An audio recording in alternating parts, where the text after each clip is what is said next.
আল্লাহ আমার গোলামি রাহমাতুল্লাহ আলাইহিকে নিয়ে আমার মুজাদ্দিদ জামান জলসায় যাচ্ছে, দাদা হুজুর পীর কিবলা যখন জলসাতে যাচ্ছে, সাথে বসিরহাটের বড় মাওলানা আল্লামা রুহুল আমিন শেখ হুজুরের সাথে যেতে লেগেছে।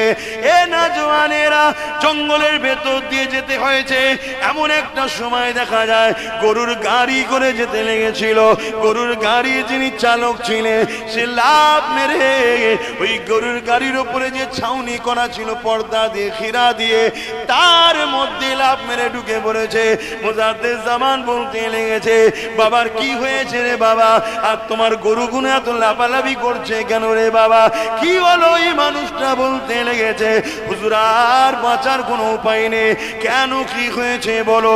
হুজুর একটা নয় দুটো বাঘ এসে সামনে দাঁড়িয়ে গেছে। এ যুবকেরা, তরুণেরা, এই কথা শুনে তুমি আমি তো ভয় খেয়ে যাব। মুজাদ্দিদ জামান মুচকে হাসলেন, বললেন না সুবহানাল্লাহ। এখানে কিছু হাসার ব্যাপার আছে কি? হাসার যখন ব্যাপার নেই তাহলে